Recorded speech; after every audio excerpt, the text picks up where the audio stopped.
kenapa sih harus memilih kalangan, mohon maaf ya, mungkin menengah ke bawah? Padahal kan tadi sarana dan prasarana untuk sekolah kesehatan kan relatif mahal.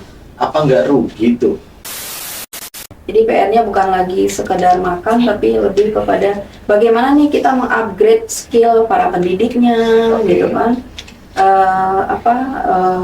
Pendidikan guru-gurunya, gitu. Mungkin lebih ke sana sih, gitu. Kalau menurut saya yang paling pas, gitu.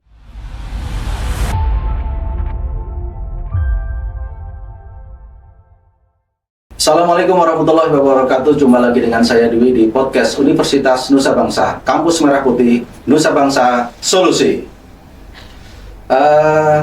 Guys, WNB Lovers, kesempatan kali ini kita sudah kedatangan tamu istimewa. Beliau seorang alumni dari Fakultas Kehutanan Universitas Nusa Bangsa dan sekaligus sebagai kepala sekolah di SMK Pelita Husada. Kita sambut beliau, Teteh Elva Diana Eshud, MPD. Terima kasih, Akang Dwi. Kami yang terima kasih nih sudah mengganggu waktunya ya. Di tengah kesibukan kita berhasil nih memaksa atau mengundang ini lebih tepatnya. Mungkin memaksa beliau ini untuk hadir di podcast kita kali ini. Teteh ini alumni dari Fakultan ya di UNB. Tahun berapa Teh?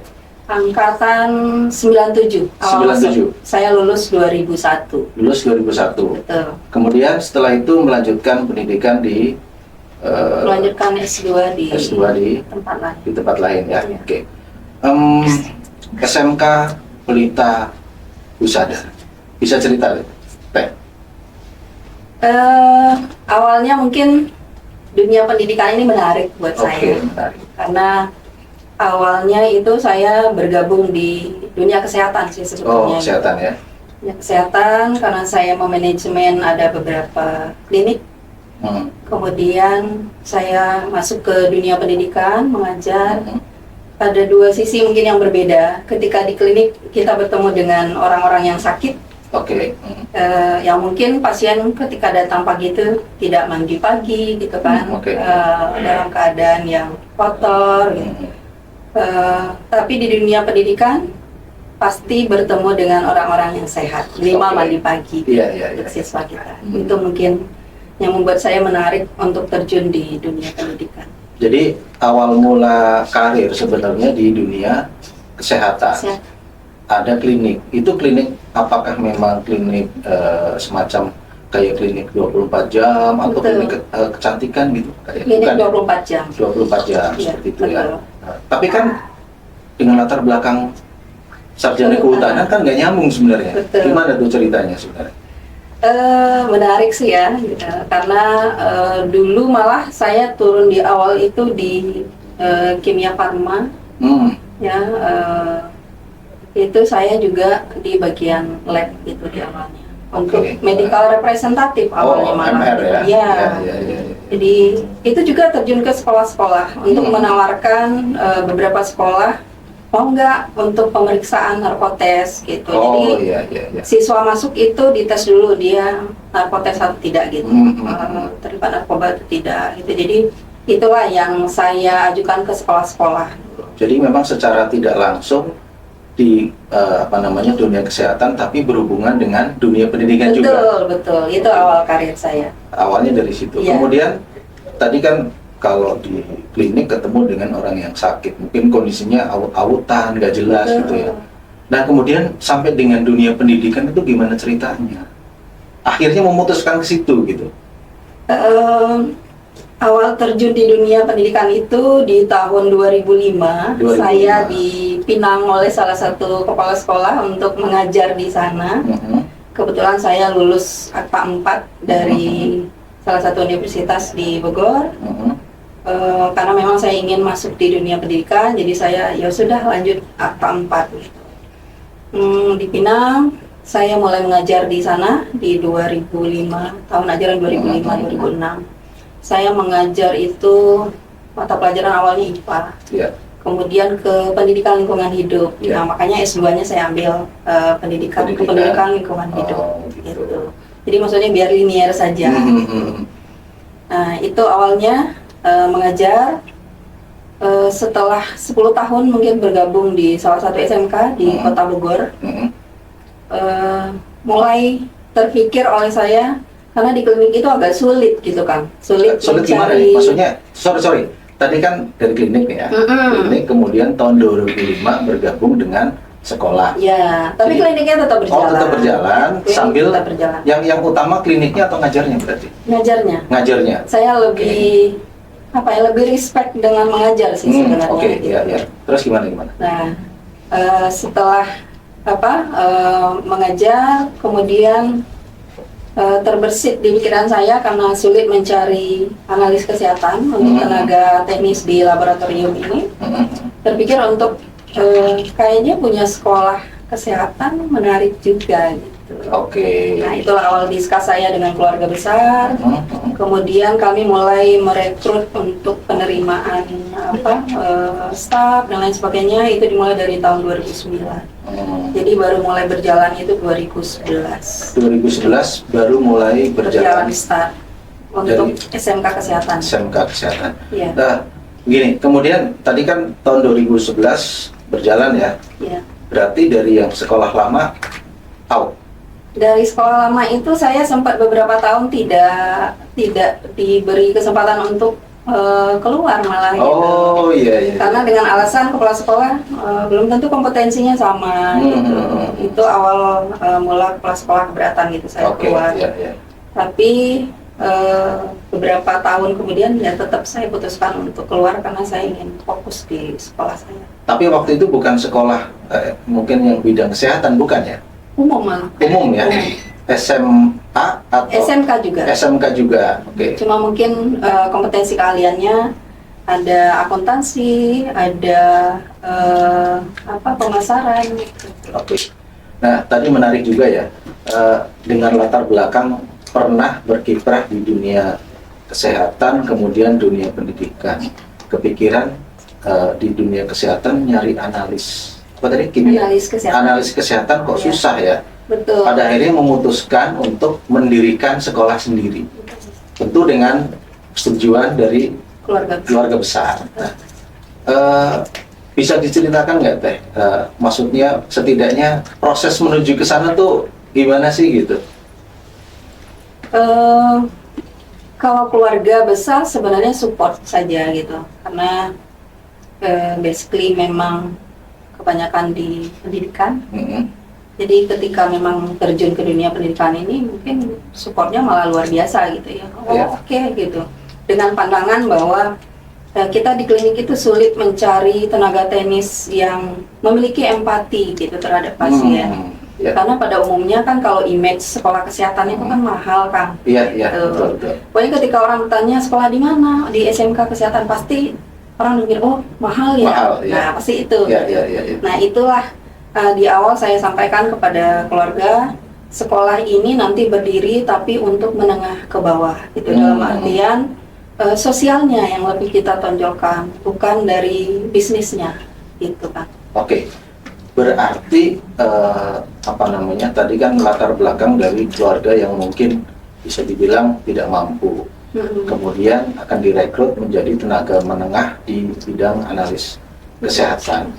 Nah, untuk bidang tadi klinik tadi berarti juga mungkin usaha keluarga juga ya, Teh? Atau gimana? Kalau klinik yang saya manajemen hanya labnya saja. Labnya saja. Ya, jadi bekerja sama dengan satu klinik untuk laboratoriumnya. Oh. Jadi tenaga labnya lah yang kita persiapkan seperti itu. Ya, berarti kan memang sekolah ini dibentuk ya salah satu tujuannya untuk mendukung lab tadi ya. Betul. Ya. Betul. Karena ya mungkin banyak ya ahli atau analis kesehatan, tetapi barangkali yang bisa diandalkan gitu ya. Yang cepat ketemu kliknya itu mungkin agak susah gitu. Betul. Jadi mendirikan sekolah itu. Nah, kemudian pertanyaannya gini. Kenapa sih harus memilih kalangan, mohon maaf ya, mungkin menengah ke bawah? Padahal kan tadi sarana dan prasarana untuk sekolah kesehatan kan relatif mahal.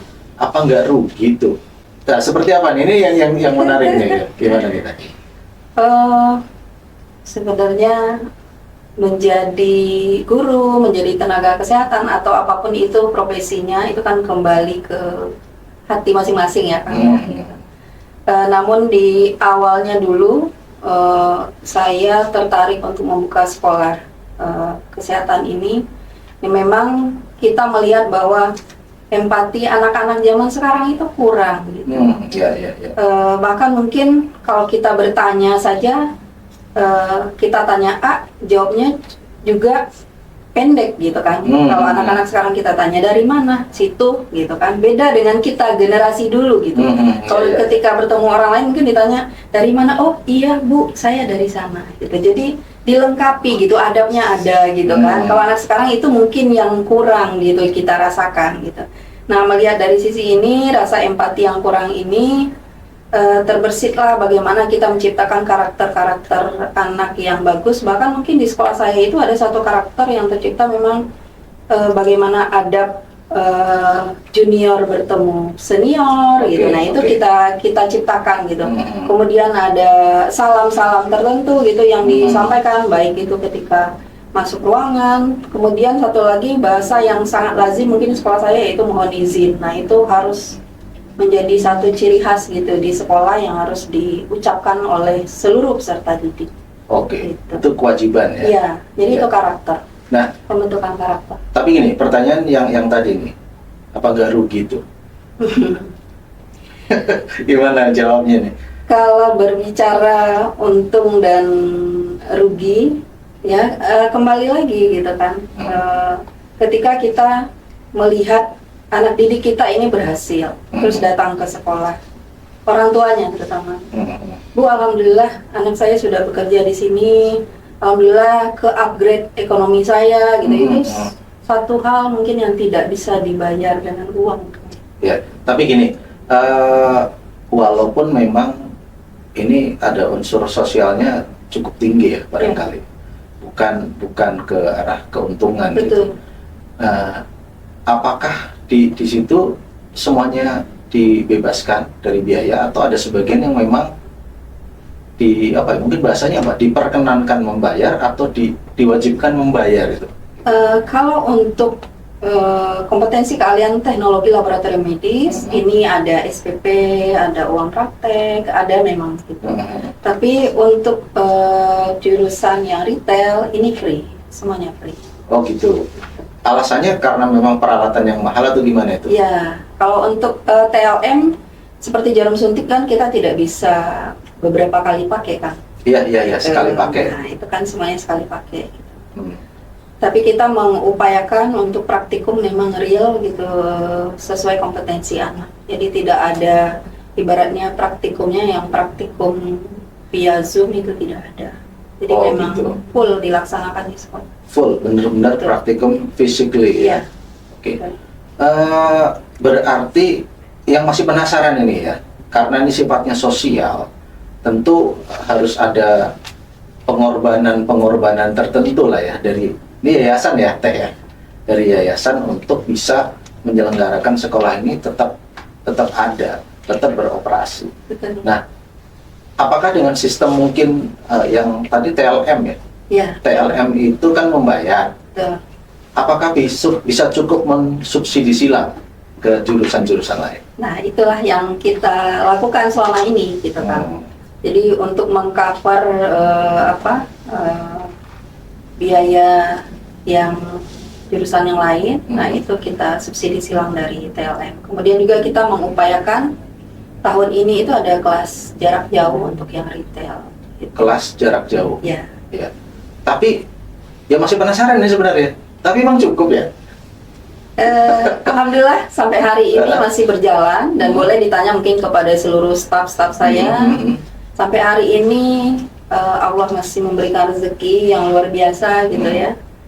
Kami belum pernah telat untuk membayar kewajiban kami kepada seluruh karyawan.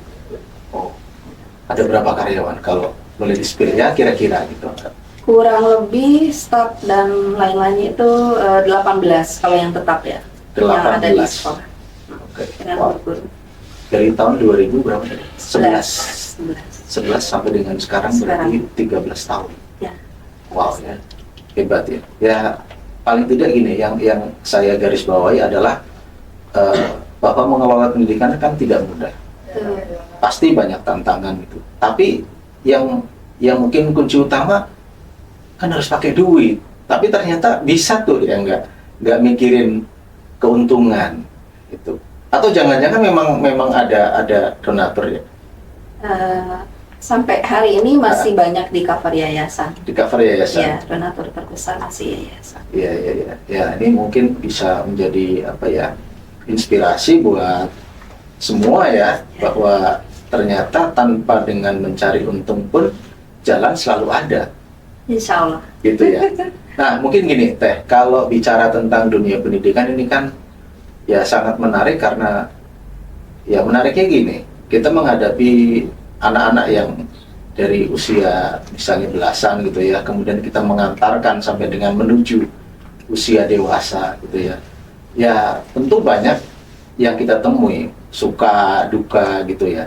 Kira-kira bisa cerita nggak untuk di sekolah yang Teteh geluti sekarang ini? Kalau di sekolah saya memang di awal itu kita ada apa ya, semacam perjanjian hitam di atas putih lah gitu dengan dengan orang tua, dengan peserta didik, dalam artian gini. Kita maunya peserta didik masuk ke sekolah kita itu memang pilihan dia, bukan karena pilihan orang tua. Itu satu poin pertama. Karena kalau bila mana itu menjadi pilihan orang tua, pengalaman saya itu mengelola sekolah, pada saat praktikum anak ini ngumpet. Kenapa? Karena dia takut jarum suntik. Makanya di awal kita selalu katakan gitu, untuk yang jurusan TLM jangan sampai takut darah, takut jarum suntik, takut lihat feses. Nah ini selalu kita sampaikan gitu. Kadang kan ada orang tua yang memang, saya ingin banget anak saya nih jadi analis kesehatan gitu. Tapi dari anaknya sendiri itu tidak mampu gitu. Tidak mampu dan tidak mau. Iya. Ya karena tadi ya secara mental mereka nggak siap sebenarnya. Secara mental tidak siap. Itu tadi dia takut jarum suntik, kemudian takut lihat darah. Kan ada yang lihat darah pingsan gitu. Ada yang kena jarum suntik itu udah teriak-teriak gitu. Padahal sebenarnya nggak ngapa-ngapain ya. Iya. Dari psikologis saja ya sudah kena duluan ya. Gitu. Terus yang berikutnya tadi harus ada hitam di atas putih bahwa ini kemauan dari si anak. Yang kedua gimana? Selain itu tentunya dari pihak keluarga sendiri memang supportnya besar ya untuk anak bersekolah di sekolah kita gitu. Supportnya apa nih contohnya? Ya dalam artian jangan sampai dari rumah anak berangkat tapi orang tua tidak tahu gitu. Tidak tahu maksudnya? Ya dalam artian dia izin ke sekolah tapi si anak nggak sampai sekolah gitu. Nah itu biasanya karena terjadi seperti itu gitu kan. Nah jadi memang ada kerjasama yang bagus lah gitu, interaksi yang baik antara orang tua dengan sekolah. Jadi ketika pagi memang Kak, walaupun ada grup WhatsApp baik wali kelas ataupun mungkin dengan guru piket gitu. Nah, ini yang selalu kita kondisikan, ketika anak sudah masuk kita laporkan, ketika anak sudah pulang pun kita laporkan gitu. Semuanya dilaporkan. Oke, tadi pernyataan bahwa ini kemauan siswa, kemudian support dari orang tua. Yang berikutnya ada lagi mungkin yang kalau untuk anak sekarang mungkin ya untuk bersekolah ya memang harus cita-cita sesuai gitu, harus linear sih dengan cita-citanya gitu. Cita-citanya mungkin memang ingin menjadi bagian dari tenaga kesehatan. Nah berarti kan cocok gitu kan, sesuai gitu dengan apa yang menjadi keinginan dia, kemudian sekolahnya sesuai gitu. Karena walaupun ya saya sendiri mengalami gitu kan dengan basically pendidikan yang tidak linear dengan pekerjaan sekarang gitu. Tapi balik lagi mungkin ya inilah jalannya yang memang harus dijalani gitu. Mungkin passion ya.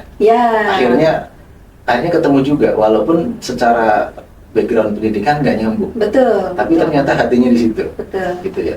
Nah, tadi untuk bisa tahu si anak ini memang tertarik di dunia kesehatan atau tidak, adakah langkah khusus yang ditempuh? Misalnya ada semacam tes Ya. atau apa? Seperti apa? Biasanya kita lakukan semacam tes di awal gitu, baik dari psikotes, kemudian juga ada tes apa tuh namanya kalau sekarang itu kemampuan, Kemampuan. ya. Kemampuan dasar, misalkan di beberapa mata pelajaran tertentu. Nah itu kita tes.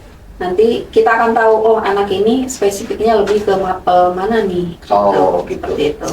Kalau dari apa namanya, sebenarnya kalau saya pribadi ya, dengan melihat passionnya di mana, itu barangkali akan lebih kuat terlihat dari psikotes. Ya, seperti Pernah nggak mengalami misalnya nih, si anak ini yakin saya tuh senangnya di bidang A, tapi psikotes bilangnya B. Ada nggak yang kayak gitu? Kalau laporan dari tim sih biasanya ada gitu Kang. Ada. Ada. Tapi kalau syarat utama untuk masuk di di sekolah kami gitu untuk yang jurusan TLM, Ya. hal yang paling wajib adalah tidak boleh buta warna. Oh iya, iya. Itu Ya. sudah mutlak. Itu kan syarat apa Syarat namanya? utama. Syarat fisik ya. Ya, Bahwa tidak boleh buta tidak warna. boleh, sama sekali tidak boleh. Sama sekali. Tapi kayak tadi, seandainya si anak merasa A tadi, tapi ternyata psikotesnya B, apakah kemudian akan dipilihkan yang B atau yang tetap sesuai dengan saya maunya yang A gitu? Gimana? Kalau itu biasanya kita kembalikan ke anak. Biasanya kita anak dan orang tua ya Kang. Gitu.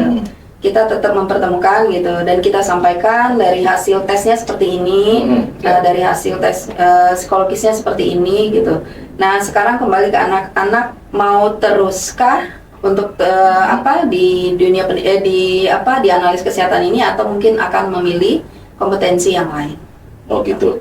Kita berikan pilihan gitu. Soalnya kan gini, memang sama seperti mungkin Teteh juga ya, dari background pendidikan sarjana kehutanan.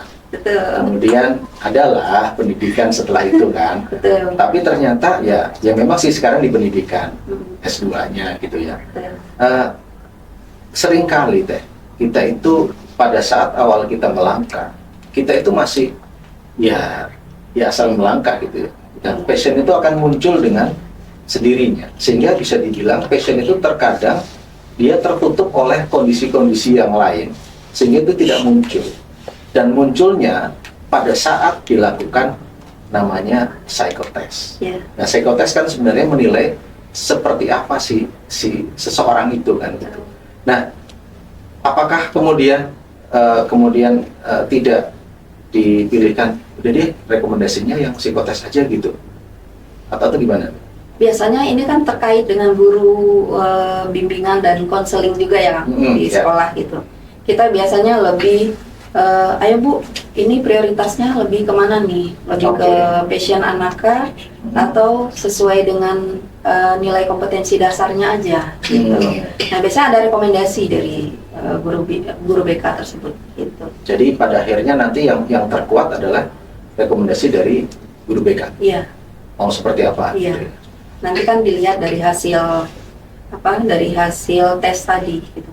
Dari hasil 2 tes ini mana yang lebih menurut tim, oh kayaknya lebih passionnya lebih ke TLM nih, atau mungkin passionnya lebih ke retail nih gitu. Ini biasanya akan kita sampaikan. Ya, ini tantangan pada saat sebelum siswa ini masuk. Ya, itu sebelum. Terus kemudian setelah bersekolah, adakah cerita-cerita yang unik, mungkin ya suka duka kali ya, atau dukanya dulu mungkin, biar happy ending, jadi dukanya dulu deh. Apa ya? Setelah bersekolah nih, mungkin setelah tadi ya, dia pinginnya A, passionnya B, dikembalikan ke anak dan orang tua, dia tetap milih A, ternyata di tengah perjalanan, aduh kayaknya kok nggak pas, terus pindah ke B atau apa, ada yang kayak gitu kan? Biasanya kalau memang anak yang tidak bisa mengikuti sama sekali, ini kan bisa terlihat dari nilai. Nilai satu semester itu sudah menunjukkan anak ini mampu nih mengikuti untuk kompetensi keahlian ini gitu. Bila mana tidak, itu biasanya orang tuanya kita panggil. Atau mungkin kalau anak yang sudah menyerah, itu kita sarankan, oh boleh deh gitu. Nanti ketika kenaikan kelas itu kita arahkan ke SMA gitu. Karena mungkin passionnya tidak di SMK. Oh, gitu. Biasanya ada yang tetap ada seperti itu ya. Terus apa namanya? Mungkin duga-duga yang lain terkait dengan pengelolaan sekolah selain tadi mungkin siswanya, ada nggak kira-kira? Banyak kan. Banyak ya. Apa nih bisa cerita nih biar kita tahu nih. Terutama mungkin yang sudah lulus, yang sudah lulus, alumninya yang sudah bekerja di instansi-instansi kesehatan. Yeah. Karena jujur aja sekolah saya itu lulus itu sebetulnya tidak begitu mengandalkan ijazah, Kang. Maksudnya gimana? Lulus tidak mengandalkan ijazah? Jadi begitu masuk rumah sakit itu yang dibutuhkan itu adalah sertifikat kompetensi keahlian satu, yang kedua ada sertifikat BD namanya. Jadi BD itu lebih ke kompetensi yang dilakukan oleh semacam apa ya, kalau di dunia pendidikan itu kan ada asesornya, kurang lebih seperti itulah gitu yang menyelenggarakan gitu. Nah, dua sertifikat ini kalau sudah dimiliki oleh siswa begitu dia masuk ke dunia kerja, jadi justru malah nilai ijazahnya udah tidak dilirik gitu. Ijazah dan transkripnya malah tidak dilirik karena sudah punya sertifikat kompetensi keahlian. Kompetensi ini dua tadi kompetensi, apakah memang disediakan di sekolah atau gimana itu? Kalau ini kita bisa dengan lembaga sertifikasi, bisa dengan LSI, bisa dengan kita mengadakan mandiri. Nanti asesornya dari rumah sakit, bisa seperti itu gitu. Nah, maksudnya apakah ini juga menjadi fasilitas yang disediakan oleh sekolah atau si siswa ini membayar sendiri? Karena kan untuk fasilitas sudah termasuk sekolah, ya. Sudah. Dua sertifikat tadi ya. Betul. Oke. Jadi malah ijazahnya sendiri sama sekali mungkin nggak dilirik ya. Iya. Jadi numpuk aja terus ijazah di sekolah kadang nggak diambil gitu. Oh, karena nggak butuh ya? Karena ngerasa nggak butuh, tapi nanti butuhnya ketika misalkan rumah sakit mau akreditasi, baru kumpul-kumpulin. Nah, baru tuh, Bu, saya perlu ijazah saya, gitu kan, baru pada ke sekolah, baru pada diambil ijazahnya. Kalau belum seperti itu, belum mentok, misalkan mau tes, mengikuti tes PNS atau yang lain, nah itu baru diambil. Gitu. Jadi kalau untuk cari kerja, dua sertifikat ini udah di tangan, ya sudah, udah cukup ya? Aman mereka gitu. Oh gitu ya? Iya. Dan pihak dari misalnya entah lab atau entah instansi kesehatan itu memang hanya itu yang dibutuhkan atau seperti apa? Karena mungkin kerjasama, kalau sekolah saya kan kerjasamanya mungkin hampir dengan seluruh rumah sakit Bogor, kabupaten, kota. Di Jakarta juga sudah hampir sebagian, Bekasi juga. Jadi mungkin lulusan-lulusan kita mau kemanapun pasti ketemu gitu Kang. Jadi kalau informasi untuk pekerjaan itu cepat gitu. Bahkan kemarin yang angkatan terakhir ini ada juga yang sudah mulai ke Jepang. Jadi emang kerjasama sudah. Tapi mungkin karena ada sertifikasi itu kali ya. Dan banyak yang tahu bahwa di lulusan di SMK ini sudah tersertifikasi gitu ya. Atau sebenarnya ini merupakan satu mandatori kewajiban untuk seluruh SMK kesehatan atau gimana? Kalau untuk kompetensi keahlian sendiri, ya ini sertifikatnya memang mungkin hampir seluruh kompetensi keahlian ada gitu. Cuma mungkin lembaga yang melaksanakannya apa gitu. Kalau kita kan bekerja sama dengan BD. Jadi ini satu lembaga yang memang yang paling bergengsi mungkin ya untuk TLM gitu. Jadi kalau orang udah lihat sertifikat BD, oh dia punya sertifikat BD loh gitu. Jadi memang tidak semua SMK bisa. Itu makanya. Jadi itu yang menjadi nilai tambah. Ya, sehingga nilai plusnya di situ sehingga gampang mencari kerja. Tapi ngomong gini. BD itu apa sih? Dari tadi lagi mikir apa nih BD nggak ketemu tuh apa? Sebenarnya dia singkatannya dalam bahasa Belanda kalau tidak salah ya. Saya takut salah juga nih. Gitu. Nyari contekan dulu. Nyari contekan kok. Boleh. Saya juga lupa nih. Gitu. Tapi itu kalau nggak kurang lebihnya aja deh, kurang lebihnya. BD itu satu lembaga lembaga kesehatan yang memang melaksanakan untuk uji kompetensi terhadap siswa TLM ya terutama. Jadi memang khusus untuk tenaga laboratorium itu. Jadi itu lembaga yang semacam lembaga itulah yang mengeluarkan sertifikasinya. Oke, ya. Oke, berarti karena sudah jadi fasilitas ya, semua siswa yang lulus dari SMK ini sudah pasti punya, asalkan lulus ya, asalkan lulus. Ya kalau sertifikasi kan tentu ada lulus dan ada lulus, ada yang bukan lulusnya mungkin ditangguhkan. Ya, gitu. Sebenarnya namanya kalau kompetensi itu ada istilahnya kompeten dan belum kompeten. Ya, betul. K dan BK sebenarnya gitu ya. Oke, gini Teh, tadi kan sedikit tantangan ya kalau bicara sukanya gimana? Apa yang membuat Teteh ini mungkin semangat ya untuk meneruskan perjalanan ini gitu? Kalau menjadi guru itu kan panggilan hati ya Kang. Gitu. Memang mungkin tidak semua guru memiliki itu. Gitu. Tapi satu hal mungkin yang paling mendasar buat saya pribadi, satu kebanggaan yang tidak bisa dinilai dengan uang ketika kita sudah melihat anak didik kita berhasil. Iya. Contoh mungkin ketika saya mengantar anak-anak yang PKL di salah satu rumah sakit gitu ya. Saya datang ke sana itu sebetulnya untuk silaturahmi saja gitu, tapi saya kaget, ternyata anak saya sudah menempati posisi ini di rumah sakit ini gitu. Yeah. Jadi itulah nilai kebanggaan yang memang tidak bisa dinilai dengan uang gitu. Dan itu menjadi semangat tersendiri. Ya, gitu. Kenapa SMK ini harus terus berjalan, gitu ya? Ya. Betul. Oke, ini Teh, pada saat ini dengan tantangan global yang begitu ketat, kemudian persaingan yang sangat berat, ya maksud saya di bidang tentu ekonomi lah, ujung-ujungnya duit ya, sangat ketat. Tapi Teteh dan seluruh anggota yayasan tetap teguh pendirian mempertahankan bahwa SMK harus terus berjalan dan dengan misi sosial, bukan mencari. Apa yang membuat Teteh dan mungkin seluruh anggota dari yayasan ini tetap berpegang teguh dengan pendirian itu? Keyakinan sih Kang. Keyakinan apa ini? Kita yakin bahwa Tuhan tidak akan memberikan kesulitan ataupun ujian itu melebihi dari kemampuan kita gitu. Kalau saat ini kita diuji dengan perekonomian yang mungkin menengah ke bawah gitu pada umumnya untuk peserta didik kita, tapi kita bisa mengupgrade mereka menjadi anak-anak yang berkarakter gitu ya, anak-anak yang berprestasi di bidangnya itu.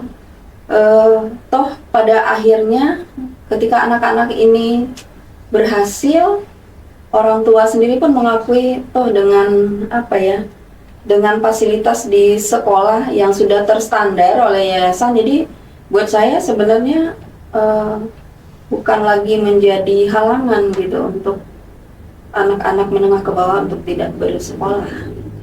Bukan halangan ya? Ya. Berarti yang Teteh incar kaum yang kurang beruntung dan mungkin anak yatim ya. Ya. Oke, bagi generasi muda yang punya cita-cita yang sama, apa tips dan triknya? Untuk anak muda mungkin yang memiliki cita-cita yang tinggi, kemudian ingin bergabung mungkin di menjadi tenaga teknis di kesehatan. Yang pertama tentunya yakin dengan skill sendiri gitu, bahwa memiliki kemampuan, mampu untuk ada di sekolah ini untuk menyelesaikan pendidikan, kemudian support sistem dari orang tua. Karena kan anak sekarang walaupun dia yakin, walaupun dia mampu di situ, tapi kalau orang tua tidak support, sebenarnya itu nggak akan selesai gitu. Balik lagi keluarga lah gitu, keluarga faktor utama untuk mendorong seseorang itu tumbuh dan berkembang sebenarnya. Pendidikan utama juga kan sebenarnya ada di keluarga. Gitu. Iya. Jadi kalau misalnya saya sebagai seorang generasi muda, saya punya cita-cita yang seperti yang Teteh bangun seperti ini, ingin membuat sekolah, terus semua orang boleh dan bisa bersekolah dengan riang, dengan senang hati, tanpa harus berpikir mengenai gimana bayarnya ya, gimana bisa sekolah terus ya. Itu apa yang perlu saya lakukan, Teh? Dari mana dulu nih kalau harus melangkah? Kalau apa ya?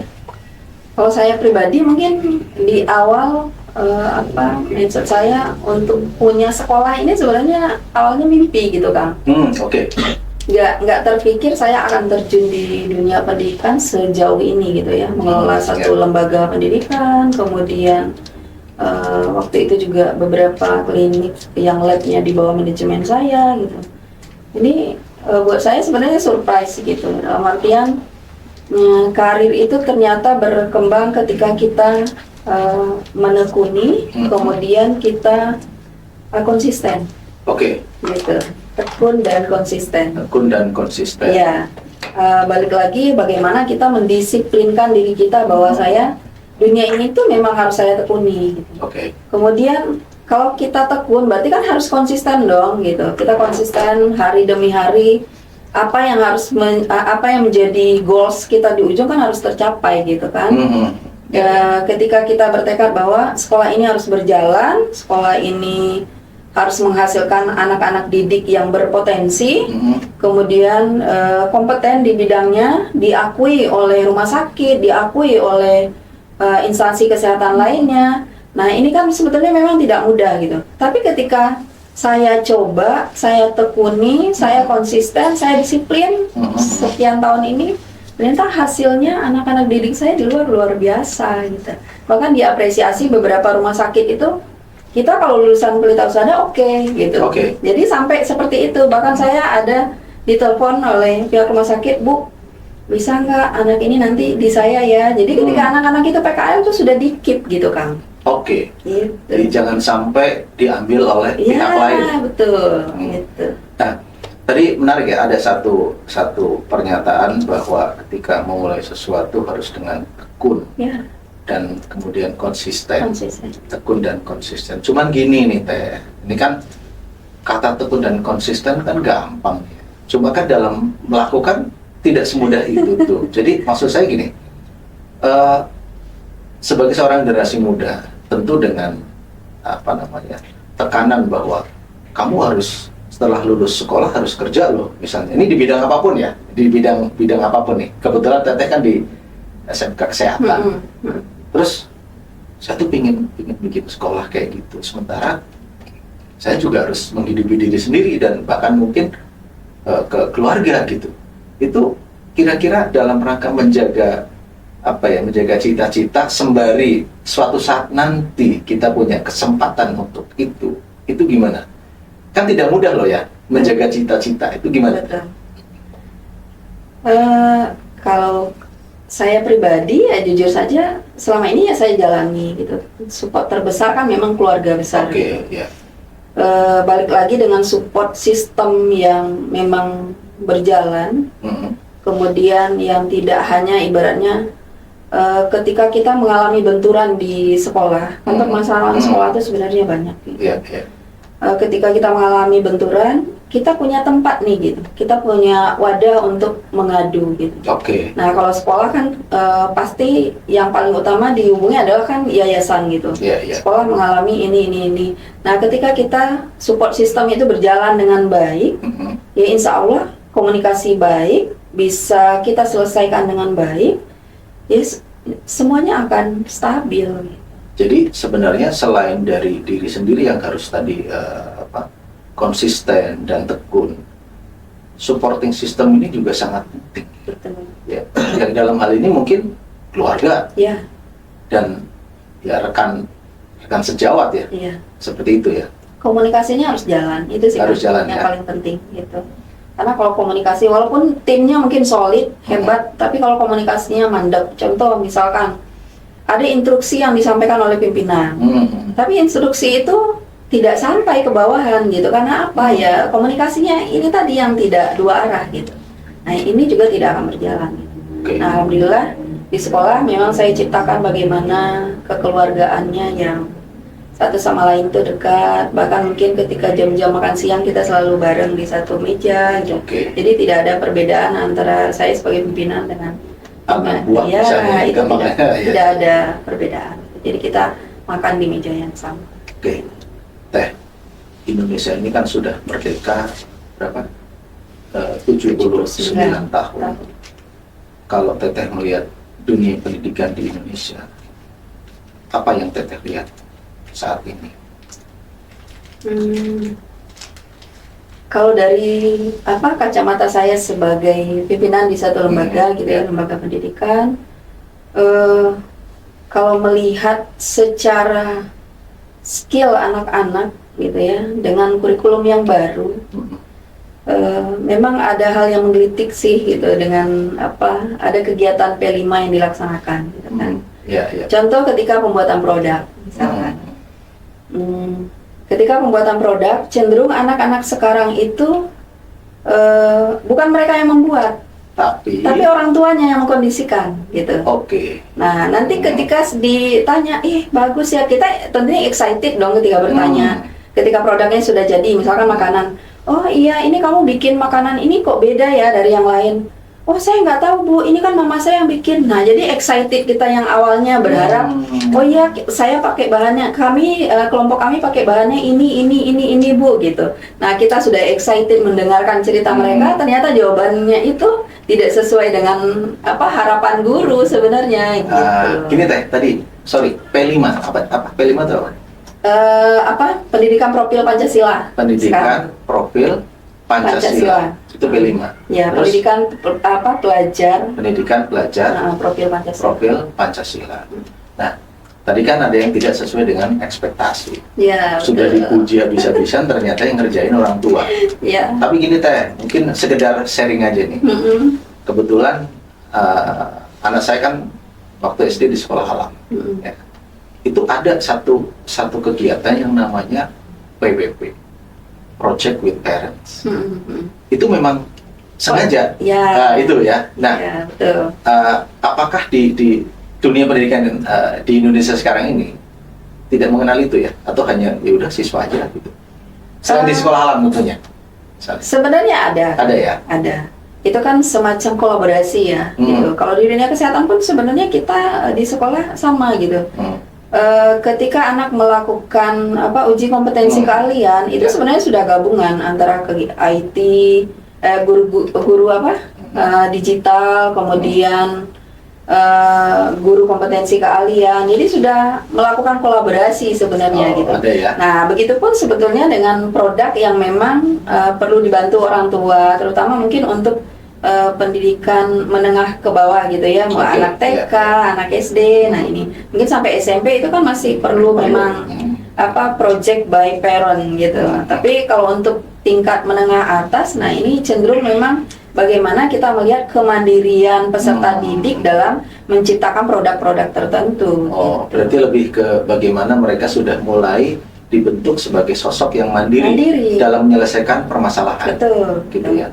Nah, Teh, kalau secara mungkin idealis gitu ya, dunia pendidikan di Indonesia ini apakah masih punya banyak PR atau gimana menurut pandangan Teteh sebagai seorang pendidik? PR yang utamanya kalau menurut saya sih akan dengan generasi milenial sekarang itu lebih ke adabnya saja. Adab? Ya. Oke. Karena kalau anak sekarang mungkin ketika kita berikan ilmu, terutama mungkin bayi digital ini kan sangat cepat ya, responsif peserta didik itu cepat gitu. Mereka sangat respon ketika kita sudah belajar tentang IT, itu luar biasa, apalagi mengedit-edit gitu ya, menciptakan hasil produk dari bayi digital ini. Anak-anak sekarang tuh cepat tanggap. Tapi gitu. Di sisi adab mungkin di sisi lain kekurangannya di situ. Ya. Contohnya aja. Ya, yang paling simpel menurut saya anak sekarang ketika dia sudah diterima bekerja ya. anak milenial ketika diterima bekerja, kemudian pimpinan mengadakan rapat by Zoom. Nah kan ada yang dia sampai di ruang Zoom-nya sambil facial gitu. Nah ini kan luar biasa nih gitu. Oh kan lagi gitu apa ya? sampai kata pimpinannya kan. Oh saya lagi facial Pak, Bapak bisa nih, Bapak mau boleh coba ini. Nah ini kan secara adab buat kita Nggak pas ya. nggak pas. Ini tuh dia sebenarnya bekerja atau apa gitu kan, kok bisa gitu. Jadi kan dia tidak memprioritaskan ini tuh saya sedang bekerja. Iya, Gitu. iya. Nah itu mungkin gitu. Iya. Terus kalau tadi melihat ada beberapa tantangan dan PR yang ada di dunia pendidikan di Indonesia, apa yang mungkin Teteh harapkan untuk pendidikan dunia pendidikan di Indonesia di masa mendatang? Kita boleh mungkin bermimpi seperti dunia pendidikan Finlandia. Nah, Itu mungkin kiblatnya lebih banyak ke sana gitu kan. Tapi yuk kita melihat dulu bagaimana dengan kondisi realnya gitu peserta didik kita yang ada di sekolah kita masing-masing gitu. Kita tidak bisa menggapai sesuatu yang tinggi kalau hal-hal sederhana saja masih kita sepelekan. Oke, Teh, kita sudah banyak berbicara tentang pengalaman Teteh di dalam mengelola SMK. Bahkan kalau saya bilang luar biasa, tidak semua orang atau tidak semua pihak mampu untuk menjadikan sosial sebagai tujuan atau goals dari mengelola sekolah. Ada hal tertentu mungkin yang bisa disampaikan sebagai bentuk closing statement di pembicaraan kita kali ini. Silakan, Teh. Terima kasih, Kang. Ya. Sebagai orang yang berkiprah mungkin di dunia pendidikan, sampai hari ini saya tidak pernah berpikir seberapa hebat apa yang bisa saya lakukan di sekolah saya, tapi seberapa bermanfaat saya untuk banyak orang. Itu yang paling prinsipil mungkin, itu yang saya laksanakan. Oke. Bukan seberapa hebat, tetapi seberapa bermanfaat untuk orang lain. Oke, terima kasih kehadirannya Teh Diana. Saya panggil Teh Diana. Ya, boleh. Teh Diana sudah berkenan hadir di sini, memberikan inspirasi untuk semua WNB lovers ya. Mudah-mudahan WNB lovers bisa melihat ini sebagai sesuatu yang memberikan semangat untuk kita semua dalam melakukan sesuatu harus dengan ikhlas, kemudian dengan tekun dan dengan konsisten. Oke, sekali lagi terima kasih dan mohon maaf sudah mengganggu waktunya. Mudah-mudahan kita bisa ketemu lagi di kesempatan yang lain, baik di podcast maupun di kegiatan-kegiatan yang lain. Insya Allah. Tetap sehat, tetap semangat. Amin. Ya, untuk kita semua dan untuk semua WNB lovers. Oke, sampai di sini dulu. Nusa Bangsa Solusi.